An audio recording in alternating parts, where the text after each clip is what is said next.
Hi, my name is AJ Cerami, and I'm a brand strategy enthusiast. And this is Punch, Sound Branding. BlackBerry, Kodak, and the US Postal Service. 3 brands predicted by Forbes to be out of business by 2015. Maybe some sounds would help. The satisfying clicks of the keyboard. The instantly gratifying click of a memory being caught. Maybe an envelope swooping in, and a dog barking at the mailman coming down the street. Did you feel those images were a little bit more powerful the second time with sound? That might be because you're remembering a unique feeling that sound may have elicited while you watch the image, and now it's caught up to you. You're rehashing the feeling, not the brand. That's the beauty of marketing it. We have trouble separating the two.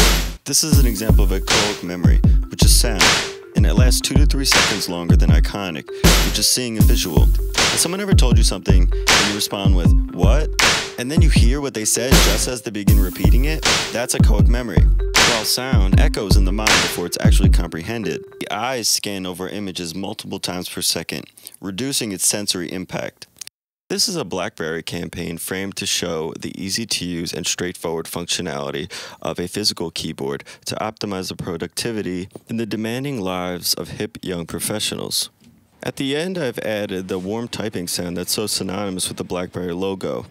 I've EQ'd it to have deeper, comforting undertones. The intent is to have potential consumers wanting to type that way too. Did you notice that synth stab at the end? That is in the note of C, which is typically associated with positive psychological effects on a listener. The theme of this Kodak ad is based in nostalgia. And when coming up with the sound to accompany the logo, I couldn't get away from film. That's the history of Kodak. I felt a smile, and a satisfying click of an analog camera would best represent the history of film for Kodak. Okay, so here's the United States Postal Service. They're pushing simplicity now, just like FedEx and UPS. When I think of the Postal Service, I think of a mailman coming around the block and my dog barking at him. And it's got hundreds of years of history. So why are they pushing this ahead of the curve thing and not tradition and dedication? So at the end of this, I have a swoosh sound indicating mail being sent efficiently, and a little comic relief with a dog barking at a mailman coming down the street. At this point, you're probably thinking, this has been done already. McDonald's, NBC, Intel, they've got them. Jingles, melodies, sound effects. Marketers are aware of the potential of using sound identities for brand recognition.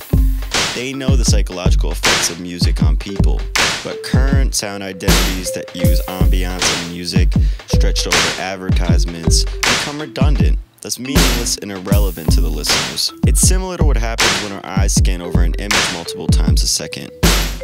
So what's different about the sounds I've played for you? It's frequencies that appeal most to people's emotions. It's finding the appropriate audio complement, no matter how massive or quaint, to that particular brand message, and staying consistent and committed to that brand message over a period of time through all channels. But most importantly, it's brevity. It's capturing the best auditory brand empathizer for that consumer in 1 second. I believe that strategically thought out sounds won't be the ones where people say, "I can't get this song out of my head today." They'll be the ones that people won't even know are in their heads all day. It all goes back to echoic memory. That extra time of stimulus that sound gives you over visuals, combined with shrinking the sound identity to something like a punch sound, means a better shot at activating that listener's inquisitiveness.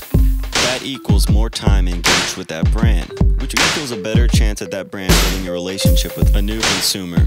And that relationship may grow into active involvement with that brand. So the difference in what I played you is that I believe a quicker and more accurate punch of sound will have more lasting effects. My name is AJ Cerami. I'm a brand strategy enthusiast, and this was Punch, Sound Branding. If you have any further questions about this or my work, email me at aj.ea@m as in Mary, e.com. And thanks for listening.